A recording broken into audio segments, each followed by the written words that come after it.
It's been over 50 years since media theorist Marshall McLuhan said that first we shape our tools and then our tools shape us. McLuhan had pushback as folks wondered at the time if what he was saying was true. But time has proven McLuhan's theory to be correct. Now that we've hit the 10-year anniversary of the launch of the iPhone, we're beginning to see how much our smartphones are shaping and changing our lives. How do our devices shape our beliefs and behaviors? What do they reflect about what's most important in our lives? And how can we use these magnificent tools to the glory of God rather than in ways that are destructive? We'll be talking to Tony Reinke, author of the new book, 12 Ways Your Phone is Changing You, about this and much more on this episode of Youth Culture Matters.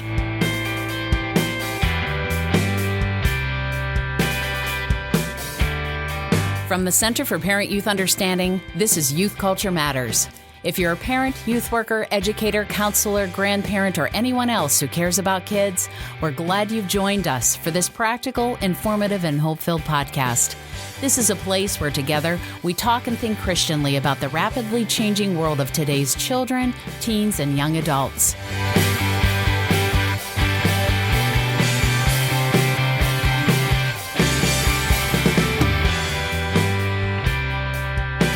Well, it's another day and another episode of Youth Culture Matters. Actually, more accurately, another week, I guess, is what we're supposed to say.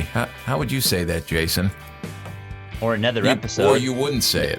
Yeah, another episode I of Youth wouldn't Culture say Matters. maybe right. Not be constrained by time. So we don't have an actual release schedule. Right. But we are hit right in the middle of the summer right now. Jason, how's your summer going? Any exciting plans? Ahead I'm just or hoping to get to a writing sabbatical that may or may not happen. So we'll see. This is the story every single summer. A stack of books, a stack of things to do, rest, relaxation, and you just don't get through it. So it's that way for all of us. Well, yeah. The one thing that happens every summer is I backpack and I get a solo hike, and I'm getting ready to do that. So I'm pretty excited. That'll be good.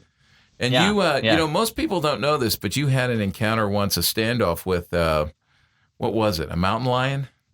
A mountain lion. Yeah, mountain lion. I've engaged with just about every animal you could think of in the Pacific Northwest. So moose, grizzly bear, black bear, mountain lion. But the mountain lion, I did face off. It was 4 in the morning. I was trying to, I needed to hike 20 miles and be out by noon.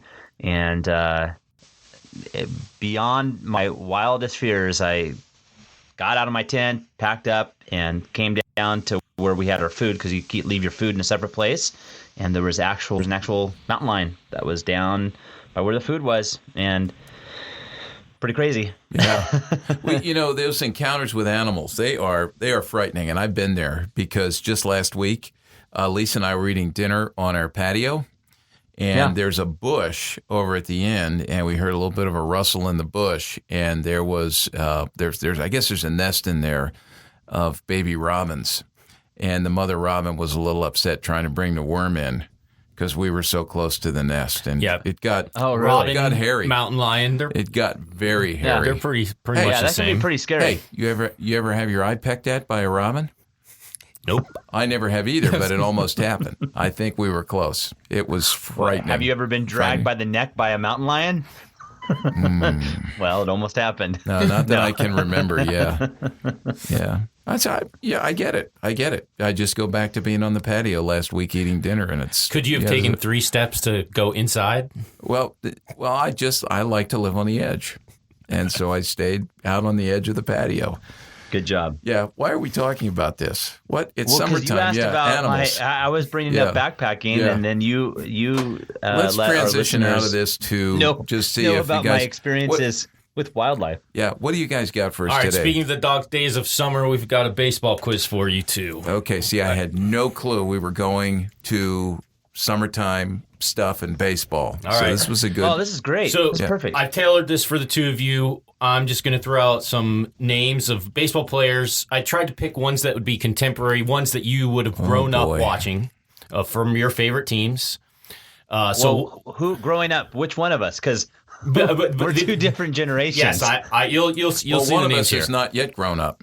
So it's just simply going to be a Price is Right type scenario, but you're not guessing on the same thing. You're guessing on the player that I say for you. So you're going to tell me how many career home runs. Oh my! And their career batting average, and Okay. it's Price is Right style. So it's the closest without going over. Oh, that's great. All I right, like this. so it's baseball stats.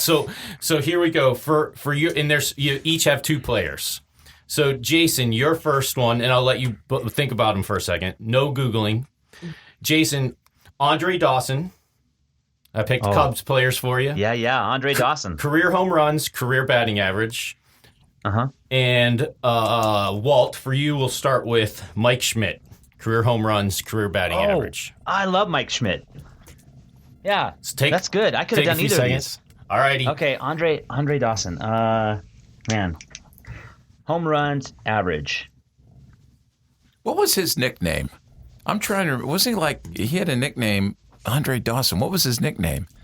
Oh, that's a great question. Yeah. I don't know. I'm not. Google that, Kenton. Andre Dawson's nickname.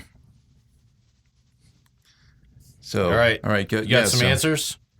And it's career home runs? Career home runs. Not just with the Cubs or anything like that. Career home runs. The nickname was the Hawk. That's it, the Hawk. I knew it was a bird. Hawk. I couldn't. There's a bird to actually maybe be afraid of. Yeah. Not those Or he robins. did have a scared me. second one. Okay. Was the Awesome Dawson. That's not it. Yeah. No. There's 2. No, it was the Hawk. Okay. remember Yeah, the the Hawk. Hawk. All right, Jason, you want to guess Dawson career Yeah, home Andre runs? Dawson. So home runs. I'm guessing over a career 380. Okay. And batting average. 275. He had a bit of a strikeout rate. How? All right. You're going to have to. This is where we're going to wait. see your math brilliance Actually- or lack thereof. Actually, Because you're can gonna I, have can I to change that? Can I change that? I do want to change that. I think can I you change locked in. it? Can you change? Why I'm are gonna you say- looking at your phone? I'm not looking at my phone. I'm not. But I am check. going to change it to 268. 268. Okay. All righty. 268 because I'm kind of computing stuff in my head. So 268. All right, Mike Schmidt. All right, so this is interesting. You originally guessed Dawson's batting average at 275, or 275, Yeah. right? And Yeah, that's yeah. what I wrote for Schmidt. Okay. 275. Okay. Yep. Yeah. And then the home runs, I know he hit over 500. I can't remember if he hit up to 550. Something tells me it was around 530 or 47. Am I allowed to guess without going over? Is there that rule? Yeah, Or just whatever's close. Okay, I'll yeah, say. you can't. That's- If you you go can't over, go over. You can't go over. You lose. Oh, really? You can't go over. Yeah. It's an automatic loss if you go over. All right. I'll Price is say Right style. 525 for the home runs. All righty.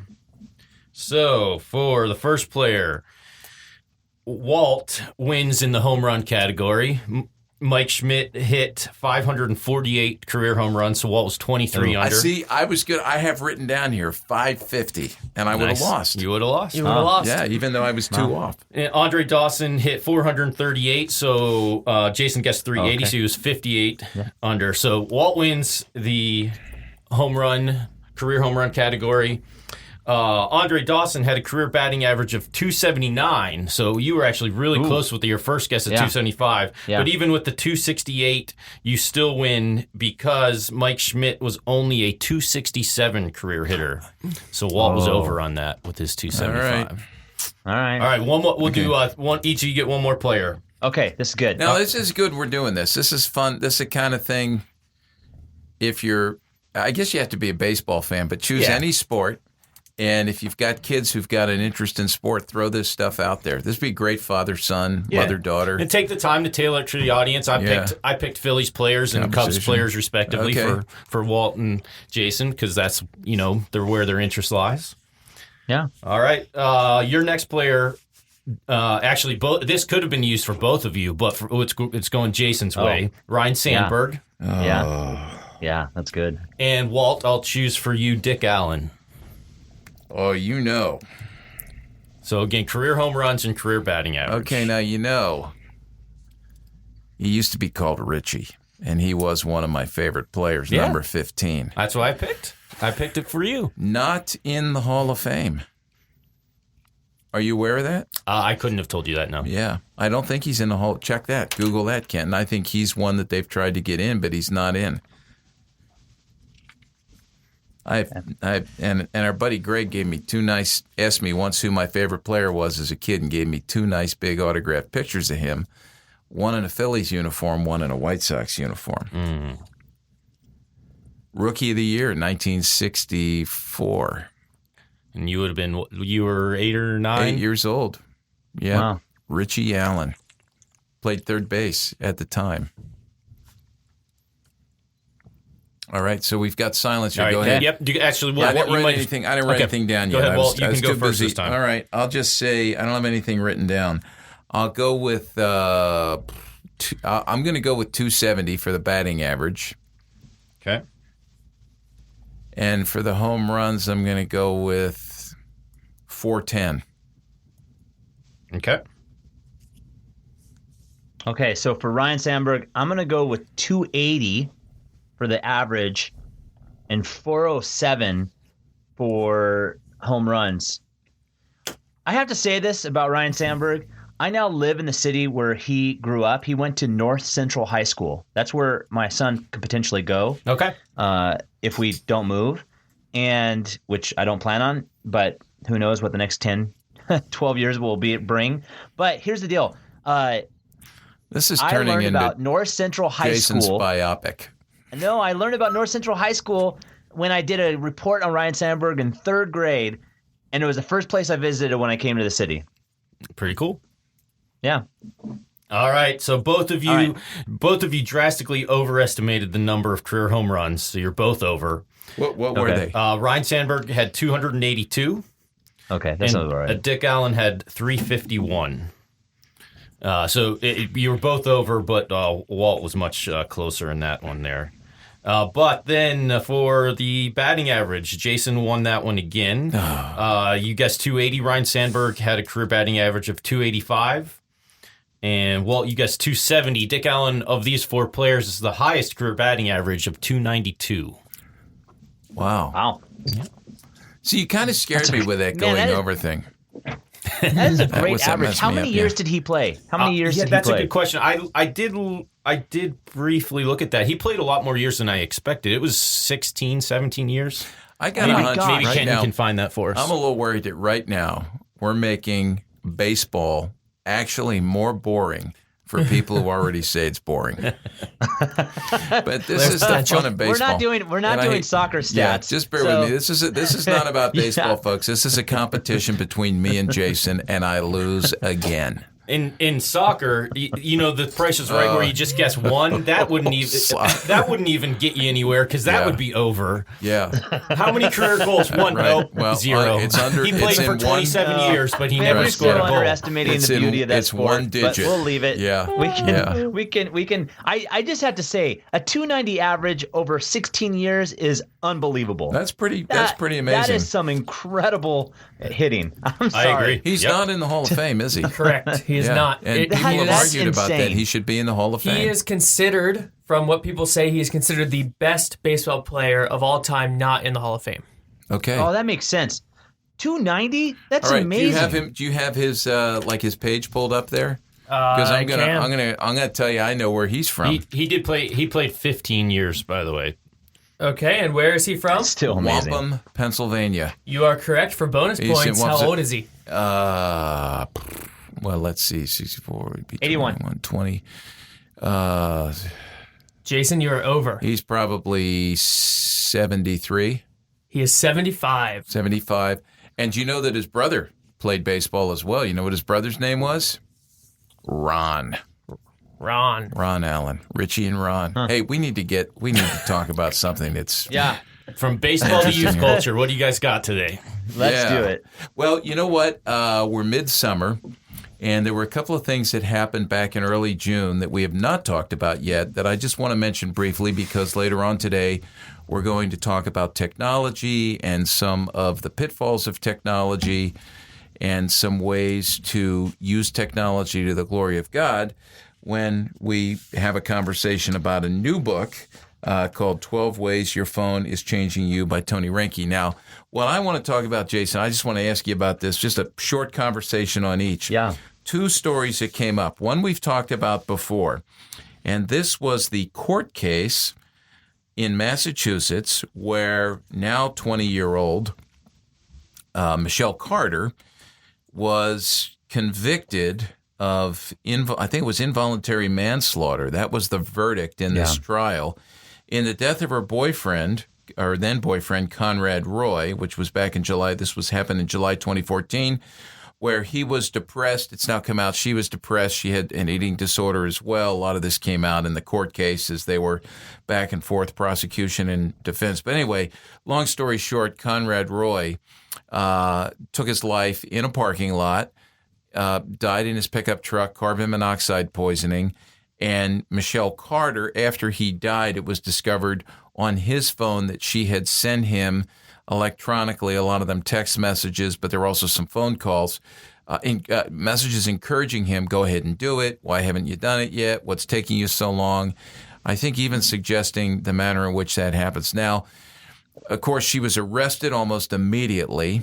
And we've talked about that, but now the trial is over and the verdict is involuntary manslaughter. Just a reminder of talking to our kids from a very young age, number one, about the power of words, number two, about the power of civility and the importance of civility and kindness and grace, treating others in a Christ-like manner. But number three, the way that we use social media or the way that we abuse social media. So I think this is a great story to use as a teachable moment and a talking point. I don't know. Have you had conversations about this, Jason?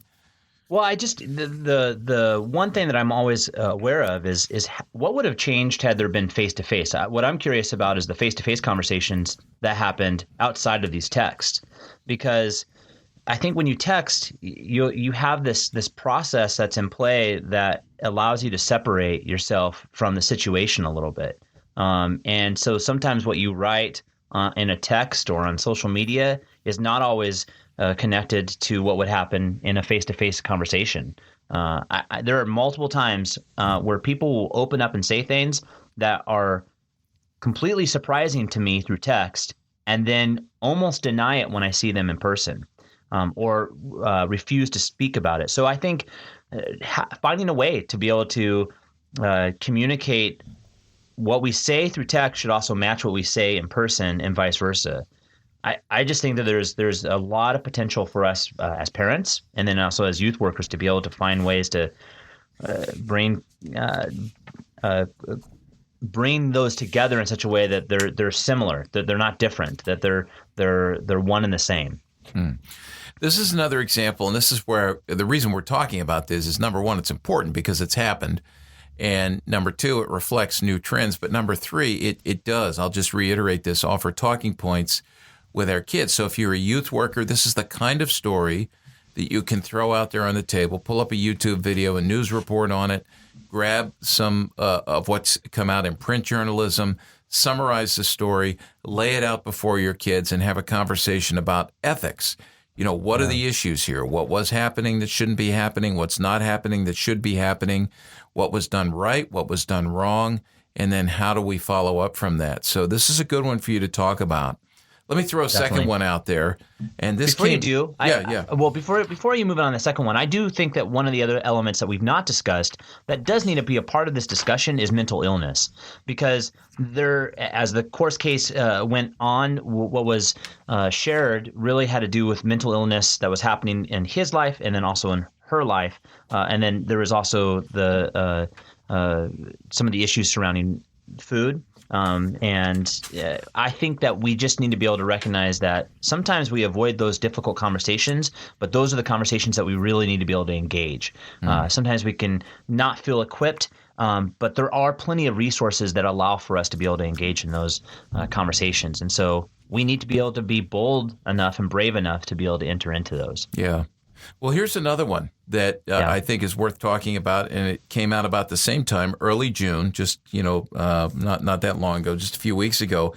And this is a story about Harvard University, seen by many as one of the most prestigious universities in the country, and also a place that, at least from what I'm reading lately, is a place where they pride themselves in, free speech and free thought and allowing students to, have diverse opinions about things. But what Harvard has done is they revoked their admission to at least 10 students for Facebook posts that they put up. I don't know the exact number of students at this point, but the news report is saying, one of the stories that I wrote, this one came out of the Boston Globe, says this: at least 10 high school seniors who were admitted to Harvard this spring had that acceptance yanked after administrators discovered deeply offensive messages and racist images they posted to a Facebook group chat.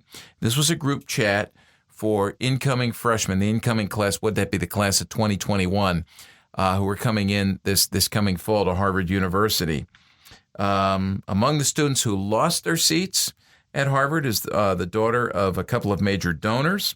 And then also the messages, the memes that they put up and the text messages that they put up actually mocked sexual assault, according to the Boston Globe, mocked the Holocaust, mocked minorities, mocked suicide, and even there were mocking messages about child abuse. So, again, I look at this and I think, yeah, you submit a college application in which I guess now most people curate themselves and put their best foot forward, hoping to get into a school. A school can be selective. They don't just let anybody in. And I think it's perfectly legitimate if someone crosses a line and they say, this is not someone who we want to have in our student body, then we let them go and we rescind admissions. What do you think? Well, I just really, the thing that I thought about with this story is I just really wonder how many people that we both knew as we were growing up that would not be allowed into a school based upon the things that they said, and that social media allows us to say things, and they're not appropriate, and the many of the memes that were out there were not sensitive to many racial and other groups. But I really wonder as well, when you separate yourself, going back to what I talked about earlier, you're able to separate yourself from the in-person dialogue. So I think maybe there's more freedom that someone can feel to be able to express those things, which is not a good thing, but it does separate when it's face-to-face. And then I also wonder, too, social media just allows you to say things in such a way that you might have said it with friends earlier, but no one would have known about. I think you and I had freedom to be able to make mistakes when we were younger and have others correct us because of the face-to-face interaction, and that just doesn't happen anymore, which means we've got to be more diligent as parents and as youth workers, being able to communicate, hey, you need to have these things line up. But I also and good use of social media. But I just sometimes wonder if social media also then limits the opportunities that we have to learn from our mistakes. Yeah, well, that's true. And but I do think that what we have to be aware of is that developmentally, anybody can be impulsive, right? I mean, yes. Human beings have a propensity to be impulsive. Teenagers especially, children especially, have a propensity to be, impulsive because of where they're at in the developmental process and what's happening with them cognitively. We know that impulsivity is a mark of the adolescent stage, the adolescent years. And so I think there needs to be some grace as adults that we show towards that, but at the same time that we work to instill in our kids a heart that knows right from wrong and that will pause. The Proverbs talks about the fact that our words can be quick and we can be foolish with quick words, and we need to stop and pause and think. And so to teach what it means to be wise and to pause and post wisely. We talk about that here with our Digital Kids Initiative all the time, just pausing. Adults need to do this as well. But ultimately, it's not about thinking things that are bad and not putting them out there.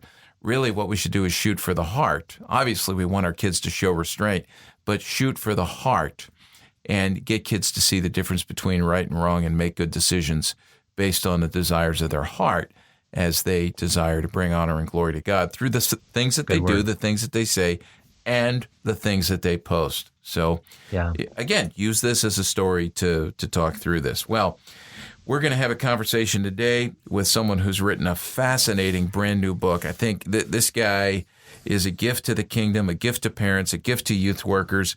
Tony Reinke's written a new book published by Crossway. It's called 12 Ways Your Phone is Changing You. And when we come back from the break, Jason and I are going to jump right into a discussion with Tony about how he started to think about the changes that were taking place in his own life as a result of his use of the phone, and then also lessons we can learn from that about how the phone is changing us and our kids. So, practical and hope-filled look at that when we come back. Stick with us.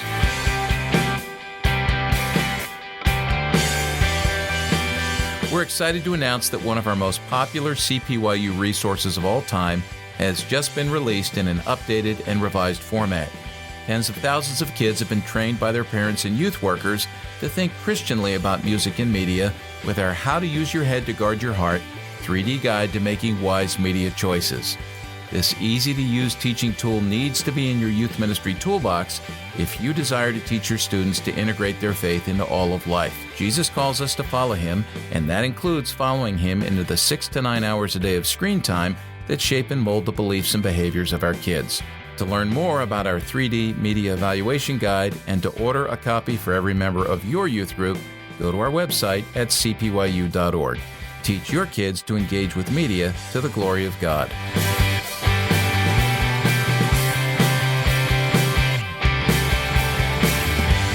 Well, welcome back, everybody, to this episode of Youth Culture Matters. I'm Walt Mueller, and once again joined with my good friend Jason Sochanek. And today we are going to talk about, it's something really important because we carry it around with us all the time now. Our kids are carrying these things, and that's our smartphones. Jason, you have your phone on you now as we speak? I have it beside me, but it's off. Okay, all right. Don't look at it because you're going to add Well, I just did. All right. You kind of made it happen, but that's okay. But we're going to talk about phones and how we use our phones and how our phones shape, and I would even say use us, with Tony Reinke. And Tony is the author of a brand new book, and the book is called 12 Ways Your Phone is Changing You. And it's published by Crossway. It came out at the end of April, and I'm really excited about this book. I read an article in Christianity Today on this, review of the book, and thought, this is a guy we have to have on here. So, Tony, welcome. Walt and Jason, thanks for having me on. I appreciate it. Now, the first question I want to ask you is, number one, tell us a little bit about yourself and how you got to the point where you have this concern about phones and technology. Yeah, well, I'm an author and a nonprofit journalist in the Twin Cities, and I write about a lot of different things, but especially the intersection of where technology and digital media meet the Christian life. That's really sort of the sweet spot of what I do. I serve as senior writer at desiringgod.org. I live online. I work online. I've been tethered to my phone for about a decade now. I think in 4 different platforms: Instagram, Facebook, Twitter, and one other platform. I have like 37 years of experience now. I mean, I've just been online for those 10 years in an immersive way. And I needed to step back from that and ask myself the question, what is the phone doing to me? What's it doing to me as a husband, as a father, as a Christian leader, as a writer? What's good? What's bad? What needs to change? And so the book is really coming out of my experience and my reflection on what it means to live in the digital age wisely. And I don't think I do it really well yet, but this is part of my therapy. This is part of me growing towards a digital maturity that I want to see in myself. Was there anything specifically that happened, like a tipping point for you, that got you to the point where you began to think about this? Hey, this could be an issue, or it is an issue, and I've got to deal with it. I think the thing that really concerned me was the fact that I was so immersed in the digital culture that I had never stepped back to think, what is this doing to me? I had never asked that question. It was David Wells, a theologian, which we mutually know, who rhetorically asked that question in an interview that I did with him about 3 years ago. And what I found, I mean, he's in his 70s, and he's writing serious books of theology and cultural engagement. And what I started to notice more and more in his books is that he was becoming more and more concerned with the digital age and digital technology. And so I set up an interview. I called him, talked to him on the phone, and he kept asking these. He every time I would ask him a question, he would come back with more questions at me. And so it was clear to me that there was a lot of of questions that were perplexing older Christians about what the digital age was doing to us. And I had never stepped back and asked that question. So it was more like the frog in the kettle. The kettle was getting hotter and hotter, and the frog didn't know he was getting hotter. That's kind of what it felt like to be in the digital age for these 10 years, is that I'd been so immersed in it, I had never stepped back to actually ask the question, what's this doing to me? And that's what's happening, I think, to all of us at some level. Is there an age group that you've seen that's more susceptible to that frog in the kettle phenomena? As soon as you pin this on millennials or teens, you go around and you just watch at church or out in public, and you realize it's 50-plus-year-olds that are just as addicted to their phones as anybody else. I mean, as soon as you try to pin this on a certain age group, you realize it is really a phenomenon that's reaching all different demographics. I mean, the adoption rate of smartphones in the U.S. is about 92% for those between 18 and 25, and it's about 84% of those who are 50 and 60.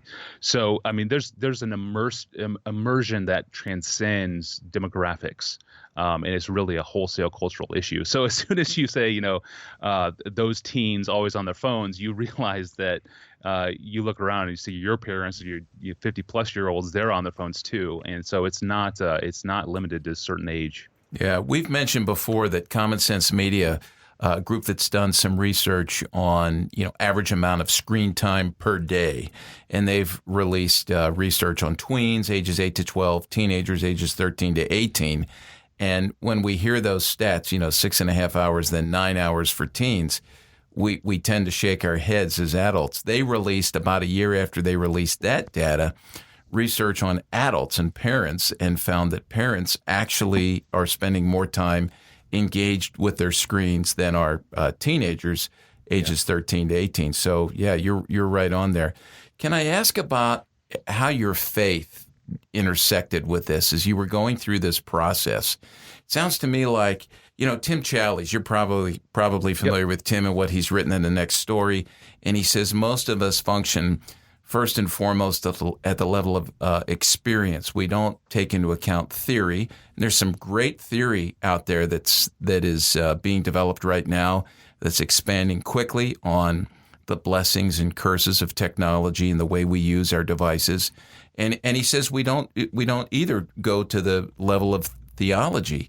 Mm-hmm. So you were functioning primarily at the level of experience, it sounds like. That's right. Then you started, David Wells gets in, and by the way, he is someone, Chris and I are both reading the latest version of his book, The Courage to be Protestant, right now, which most people get angry at because and he's such a sweet guy. I mean, he's not a snarky, nasty guy. He's sweet. He loves the church. He loves people. He wants to see the kingdom of God grow in our lives. And, he's written some great stuff there. But, so he challenges you. Had you not been thinking theologically, and I'm not, I'm asking you to tell your story here. It's not a criticism, but this is the way most of us live, I think. Yeah, most of us live this way. Most of us don't think critically about what our attention is given to. And so, a lot of Christians just sort of follow the culture here. They fill their eyes with what the culture offers. And what I notice over time is that the Bible puts the phrase, set your mind upon. Set your mind upon. That phrase occurs dozens and dozens of times from Genesis to Revelation, all throughout biblical revelation, because what God is reminding us is that what we set our minds on is really disclosing who we are. What grabs our attention says everything about who we are. That's what Paul talks about in Romans 8, verses 5 to 8. He's saying what grabs your eyes is what exposes who you are.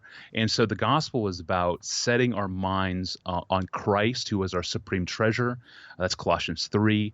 And so what I started to see is that there's a tug of war. Once the mass media age comes into being, you see this tug of war for human attention between the gospel and between those things that continually can fill up the small gaps of our lives. The smartphone being really the greatest invention in human history when it comes to media, because what the phone can do is fill every 9-second gap of our lives with new media. So If Spurgeon, the great Saint Spurgeon said, when I transition from things in my day, I like to offer a little prayer between the things that I do. So he's transitioning from sermon prep to maybe going to an orphanage.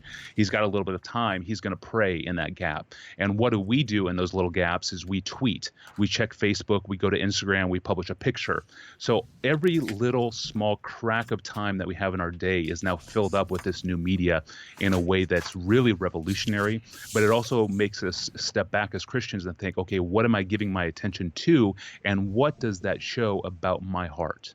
Wow. Anybody here getting uncomfortable yet? Ken, are you all right over there? Yeah, I'm good. Okay.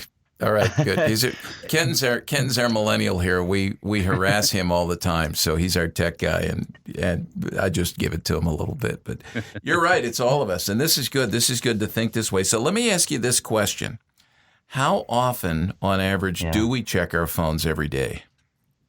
Yeah, so there's different studies. One study says about 85 times a day, which is really low, I think. And there's a study that I think is more accurate. It says 220 times a day we check our phones, which is an average of 4.3. Once every 4.3 minutes of our waking day, we're checking our phone. We're impulsively grabbing for our phone.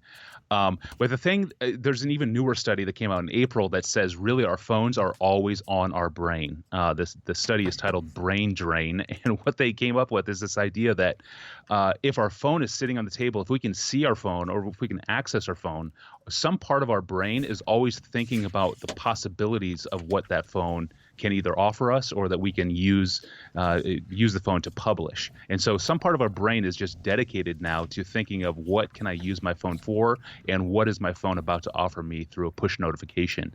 Then what they did is the same study did another thing that said if you're trying to do really hard work, you're trying to read a long book, you're trying to do homework, you're trying to do something serious, then you've got to actually use part of your brain to actively resist your impulse towards your phone.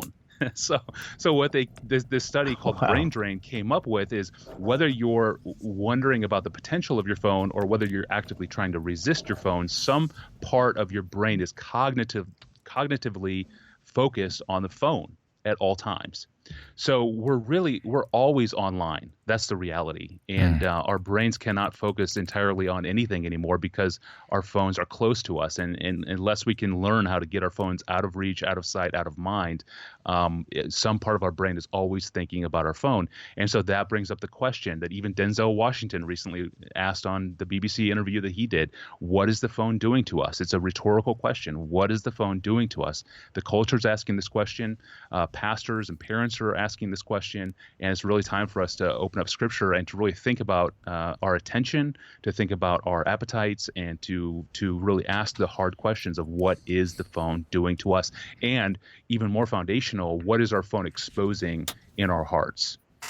I think that's a great question because that's really what we're talking a lot about is what is the phone doing to us? You wrote an article for Christianity Today that was titled "Your Smartphone is Neither a Cancer or a Cure-All." And or I'm sorry, it was referenced, but your book was referenced in the midst of that. Yeah. And so it was Jeff Hannon that wrote that article. I apologize. But I am curious in the midst of that, what were some of the things that you learned? Because I think that one of the things that can actually happen is we can either treat it as a cancer or a cure-all. And what we're talking about is something in the in-between. And so I'm curious, what were some of the things that you learned in the midst of that? Yeah, so part of the reason why I start the book with a little theology of technology is I want to step back and ask the questions, where does technology come from?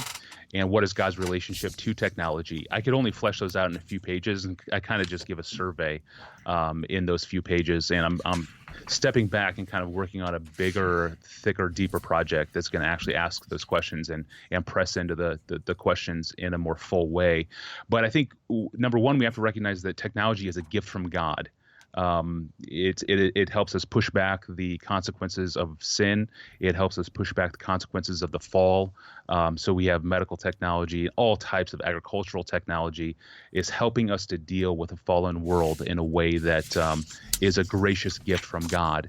And so communications technology is part of that. I mean, even Jonathan Edwards, I was reading in his miscellaneous. So this is 18th century Christian. He's already envisioning a future in which there would be technology to take care of the routine details of life so that Christians across the globe could communicate in real time. I mean, he was already envisioning a Twitter. He was already envisioning a Skype back in the 18th century, which is just amazing to me that Christians were already thinking about this. But these are gifts.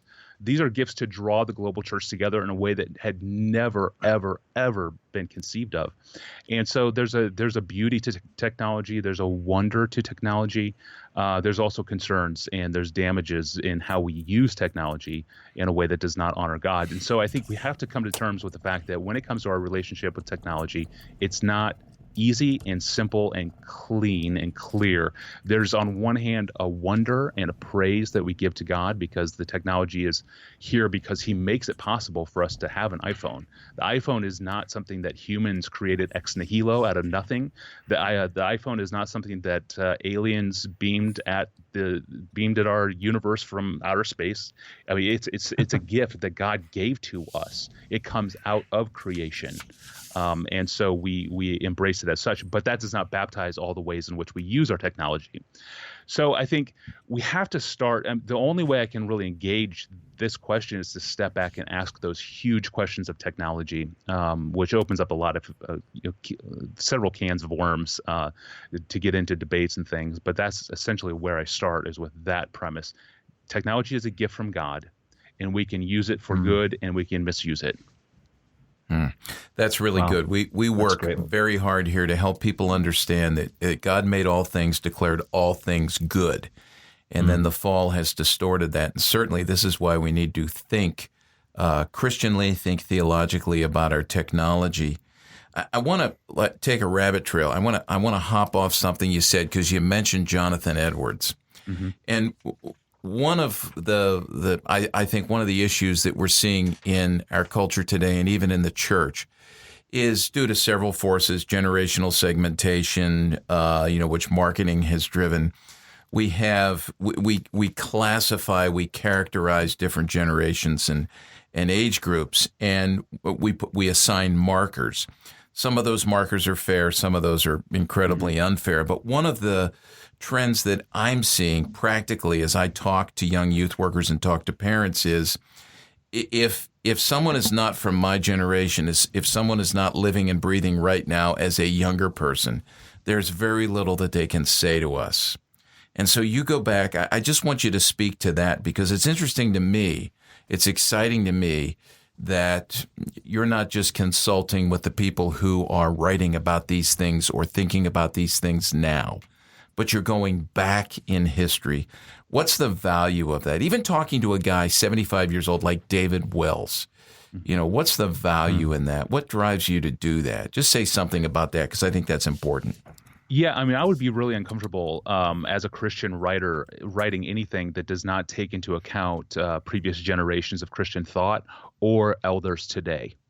That would make me really nervous not to bring in seasoned voices from the millennia of church history and recent decades and the recent centuries, but also of the 60 plus, 70 plus men and women in the church who have lived through a lot of revolutions. They've seen a lot of things come and go.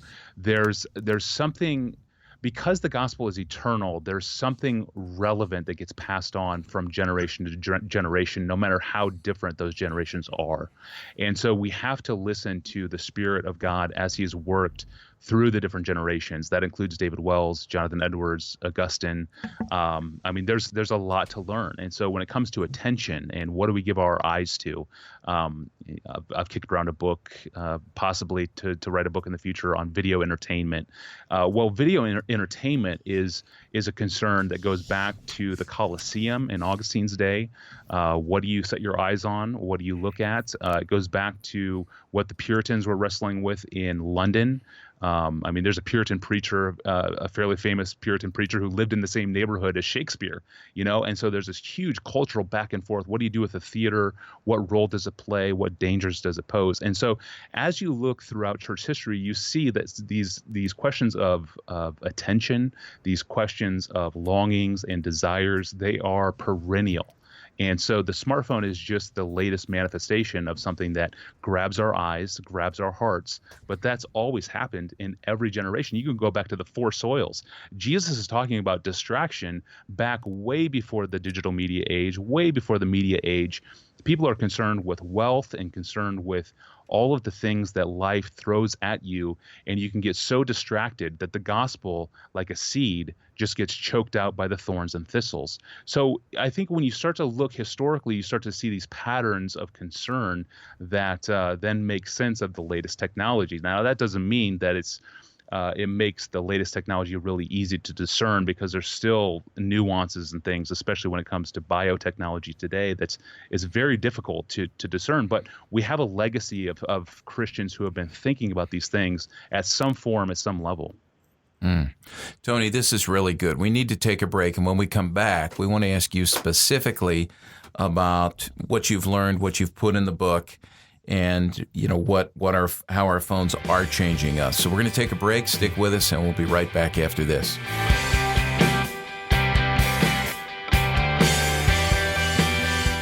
Here at the Center for Parent-Youth Understanding, we want to help you stay up to date on today's youth culture. One of the tools we've developed to keep you current is our weekly Youth Culture e-update. Delivered to you by email, our Youth Culture e-update comes to you in a format that allows you to easily scroll through and quickly choose those stories and resources that will be most helpful to you in your particular setting. To sign up for this free resource, go to our website at cpyu.org, scroll down to the bottom of the page, and enter your email address in the tab marked e-update sign up. It's that simple.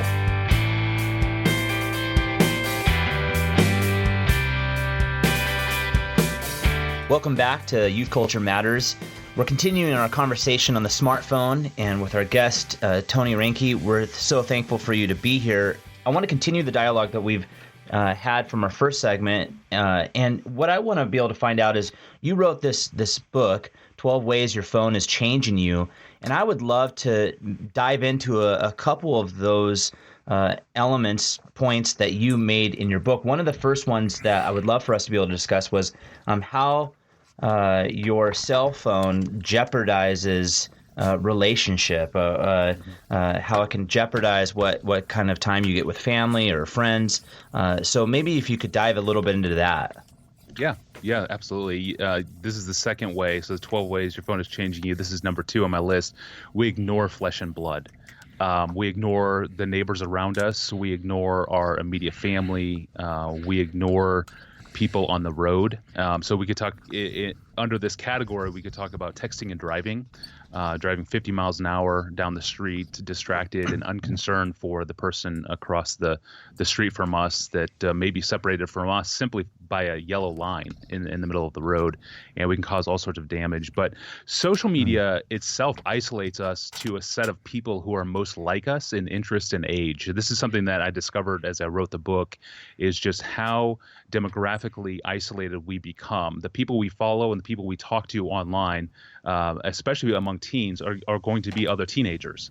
They're not going to talk to younger kids. They're not going to usually spend much time interacting with older people, definitely not the elderly. And so social media, by its very definition, segments us into our own socioeconomic classes, sometimes gender and race. We just lose a sense of the diversity of the people around us because our social media followers are so much like us in a lot of ways.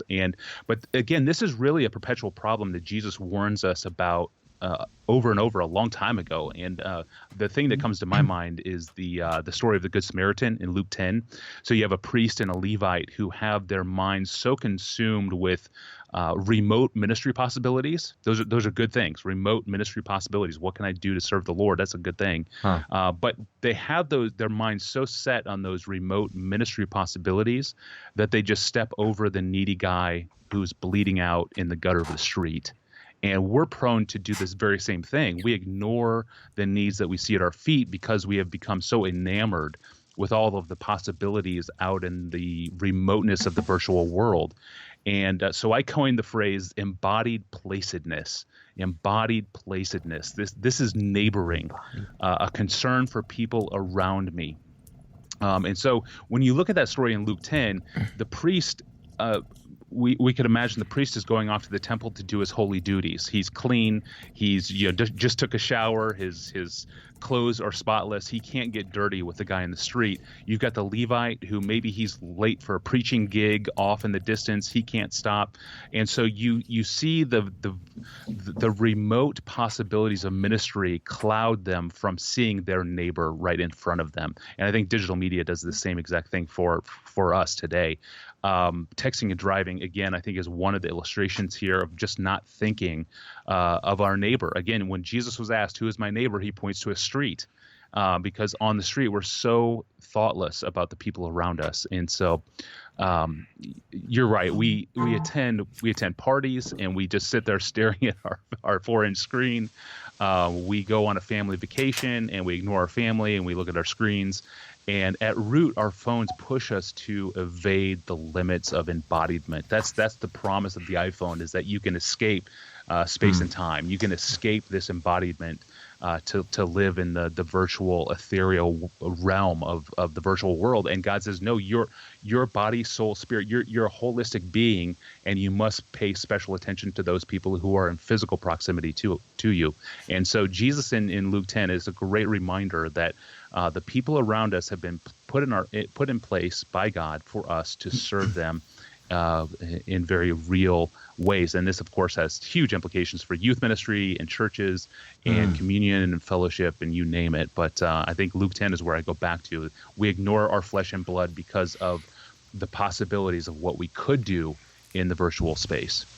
Let's talk a little bit about community, because people and it hasn't been for a long time, but for years have been touting the blessedness of technology and the way that it can enhance community or create community. We've heard a lot about virtual community. But then there were folks like Sherry Turkle at MIT who write a book called Alone Together, where she has great concerns about how technology has undermined flesh and blood presence, like what you're talking about, this embodied placidness. I love that term. And now we are present together, but physically, but not emotionally or perhaps spiritually. So practically speaking, the great irony is that we've got this great tool that can enhance community, but yet it undermines community. Any suggestions for parents or for youth workers on that?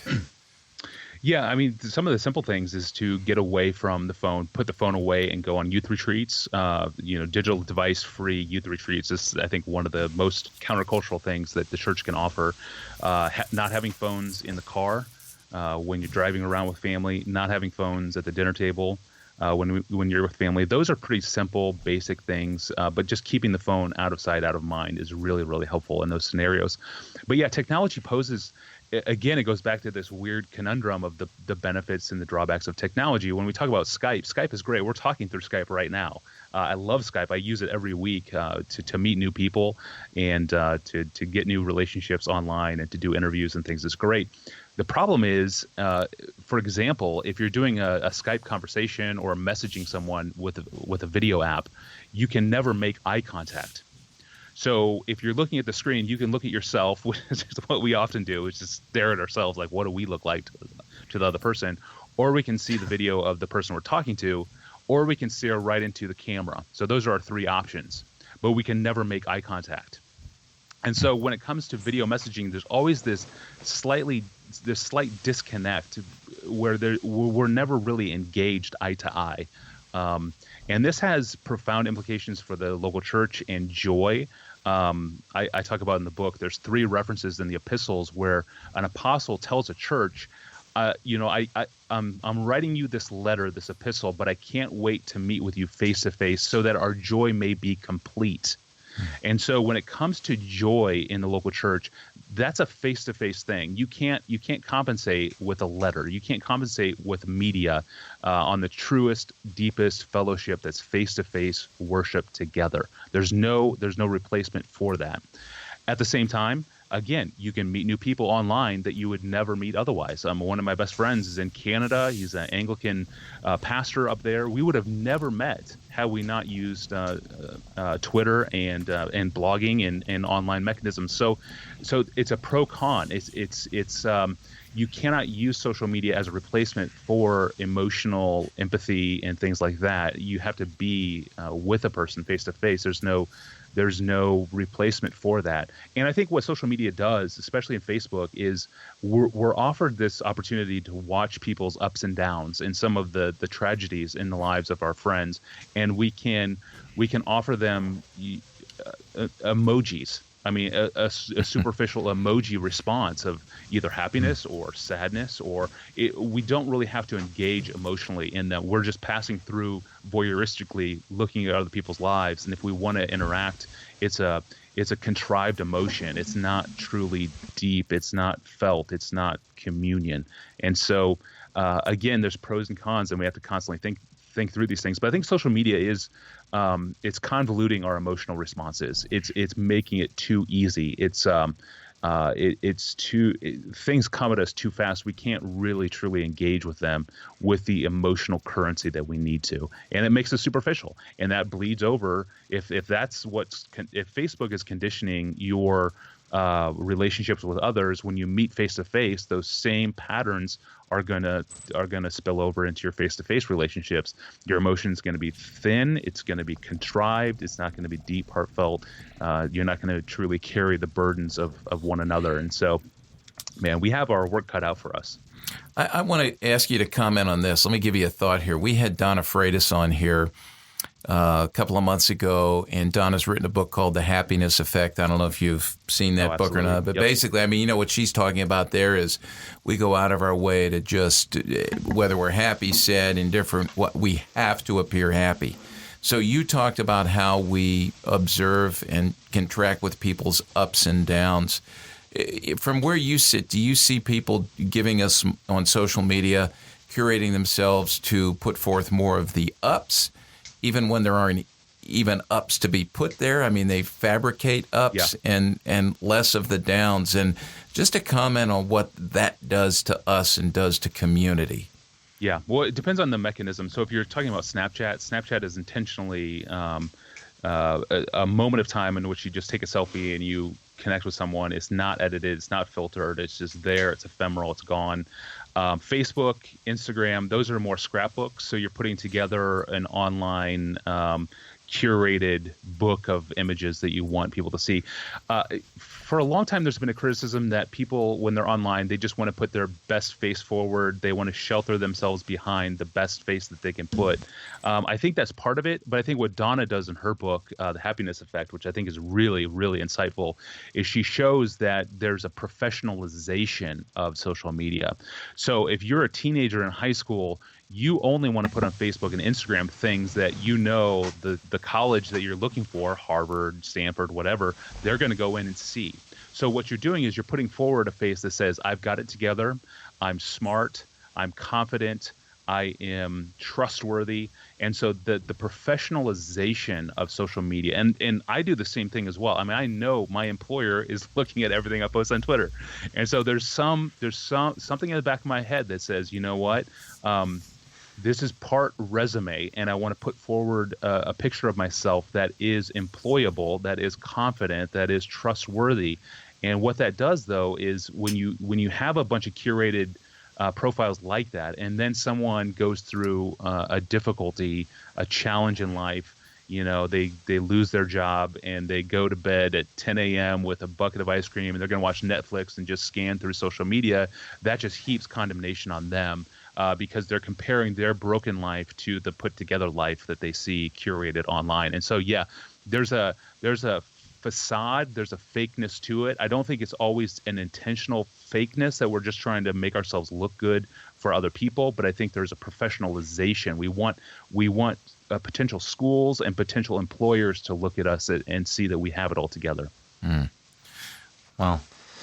I want to be able to move from this to one other thing that you talk about, because we're talking about community and we're talking about relationship. I am curious what your thoughts are on where that can go south, because one of the points that you do talk about is becoming harsh to one another. And so I am curious how technology, how the smartphone participates in that. Yeah. Well, the Bible, again, speaks so much about how we are to relate to one another, how we're to treat one another. And gossip has always been a favorite pastime of sinners who are envious of one another. It just always has been. But now we can text and snap rumors or incriminating evidence against other people to our friends. And on a crystal screen, slinging dirt just seems so easy. It's so hygienic. It's so sanitary. But Scripture helps us to realistically see the sinfulness of this impulse to sling dirt and baggage that we have on other people, because we carry that same dirt, that same baggage ourselves, because we're sinners. And so we have to show grace and mercy towards one another. We don't just score points with our friends when we have incriminating dirt on other people. And so contrary to those impulses of online outrage and even cyberbullying, we're called to cultivate a heart of gentle patience as we bear one another's weaknesses and their shortcomings.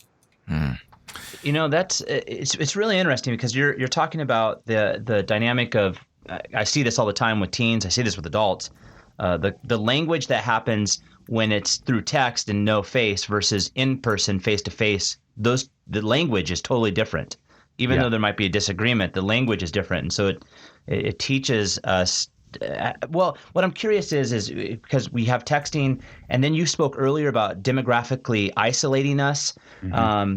I'm just really curious your thoughts on technology and its participation in the polarization within our country, or even around the world. But I just, each of these things, as I think about it, what is your thought when it comes to the idea of polarization and the impact on the way that we're engaging one another outside of social media? Yeah, some of that is due to algorithms. Last fall, Facebook was accused of favoring liberal news sources over conservative ones. So there's constant debate. If Facebook is going to offer us the news that we want to see, then there's an algorithm that's driving which headlines we see in our feeds. And so there's an algorithm component to this. I think, I think there's just going back to your question or your point about how we tend to be more harsh or use harsher language with our thumbs than we do with our lips. And I think what the smartphone does, and this is something that comes out throughout the book, is I think the smartphone exposes in pixels before my eyes the true deepest longings of my heart. So what it is that I want, the language that I'm going to use, if it's really harsh in a text, that's language that's coming out of my heart for me to see right in front of my eyes on a screen. And so if Jesus says that, every idle word that we speak will be given account for, I mean, we are the first generation in church history to realize that we have published millions of words each. And so there's an accountability, but there's also something sobering about knowing that there's something that we want people to think that we want holy things. We want people to think that our desires are truly holy, but our phones expose the truest, deepest desires of our hearts. What is it that we really want? That approval. We want to be liked. We want to be loved. We want to be accepted. We want to be applauded. We want those things. And so the phone, it gives us a high definition screen to see all of our wants and our longings and our desires presented right in front of us. And sometimes those desires are lurid. Those are, pornography, materialism, things like that. But the phone is an extension of my heart. And that, to me, is the most sobering thing about this digital technology. The most harsh things that we type with our thumbs that we would never say with our lips is the essence of what's in our hearts. It's exposing us. That is profound. I love that, and that's why there was a little bit of silence there, just thinking about that, pondering that, wanting people to ponder that, because for the purpose of self-examination for all of us, and then also to help our kids learn that and see that, Yes. Jesus said, recorded a couple of times in Matthew, out of the overflow of the heart, the mouth speaks. And I think the same thing, the thumbs text, the thumbs, post, and that's right. And it's just we've got to realize that. Well, I want to turn home. I want to turn the corner and bring this to a close, but not without some practical advice from you. Now, you are a dad, and you've got 3 kids, and I see here, I don't know their names, but they're all named after dead preachers. I love that. Most of them are, yeah. Yeah, so who would those be? Just out of curiosity, can I ask you that? We've got a Jonathan Edwards, and we've got a John Bunyan. Okay. All right. So. Great. I won't ask what the third name is. The third is a girl. It's Christabel. Okay. Yeah, okay. She got a beautiful Latin name from her mom. But okay. if you're a boy born in our family, I get to name them, and they're going to be a dead preacher. Okay, that's awesome. I like that. So you've got that deal. That's really neat. Yeah. We never made that deal. We never thought about that. Well, let me ask you this: as a dad, knowing what you know, and we love our friend Steve Garber says, now that you know what you know, what are you going to do with it? Now that you know what you know about smartphones and technology, as you've thought theologically and theoretically about this, tell us what you're doing in your home, and just give us some wisdom that parents can hear, because we want to know, and youth workers need to hear this too, because they can pass this information on to parents. Yeah, so I want my kids to be digitally competent and discerning. I want them to know how to use the web, to know what tools the web offers, while also being consciously aware of the personal tendencies that they have towards digital addiction, and knowing how to navigate the dangers of what the web offers as well. So it's discernment. So beginning with younger kids, we're going to start with a tablet that they can use at home. We didn't really have a moment in time in which a kid could use a tablet. It was just kind of when they showed interest. We would use a tablet for educational purposes. Now we use the Circle device, which is an APR spoofing thing. It's kind of a technology that you can set up in your home that breaks the connection between a website and a device if it's forbidden content, or if it's outside of a certain time restriction. And so the Circle device we've used now for a couple of years is really helpful. Again, so that's Wi-Fi and a tablet. And so our kids are going to start on a Wi-Fi and a tablet with limited apps. They're going to be given certain freedoms to use the device educationally, and then for some limited entertainment for video that's age appropriate. And then, of course, there's restrictions built into the device that we set. The beauty of having the Circle device is it's an independent unit. It's not part of the router, and it's not an app in the device. It's actually a way to break internet connections through one device that manages everything in the home. So all computers, all devices are managed through this device. So you're not setting up parental restrictions on each device necessarily. So that we found that very helpful. Then and there's internet providers now that offer something similar, like Xfinity has something similar. And then at some point, and you're going to have to make this decision based upon your child, based upon your family. At some point, then the smartphone becomes an option. For us, we have held off till age 14 on smartphones, at least for our oldest. He was 14 when he got a smartphone. And what I tell parents is that once you graduate your child to a smartphone, that teen must be prepared to engage with everything that you could imagine that they will see online. Once your teen has a smartphone, they are now open to worlds that are very hard to control. And I know there's certain apps and there's certain plans that you can get with your device that can limit certain features and limit certain content. But once you give a child a smartphone using that with the mobile web, you've now introduced them to way more temptations, and every parent needs to be aware of that. So your child at that point needs to know what cyberbullying is, what it does, and the dangers of it, of receiving it, and of dishing it out. Those teens need to know about pornography. They need to know about all forms of materialism that they might be drawn to, and they need to be aware of the unceasing approval culture among their peers that they're going to be engaged in. So it's not just 9 to 3 at school now trying to keep up appearances. Now it's 24/7 as long as they have the phone. They're going to be part of a culture among their peers of trying to appear a certain way. They need to be prepared for that. There's no foolproof protections for this, but you do have to have some conversations with them when you graduate into the smartphone. And then, of course, there's all sorts of regulations that we use, such such as your smartphone has to be plugged in to mom and dad's room at 9 p.m. Every school night, and it's 10 p.m. on weekends, things like that. So there's different restrictions that we employ there. But once you make that move to the smartphone, so you go from the Wi-Fi in the home and tablet for younger kids, and at some point you make that break and you move to the smartphone whenever you deem that wise. That's a big change. That's a big step up, and parents need to think through that very carefully. This is really good. Now, Tony, we're going to recommend, obviously, your book, and we'll include information on that and point people to it, 12 Ways Your Phone is Changing You. But we always ask this because we love to read, and we want to point people to good reading. We want them to learn.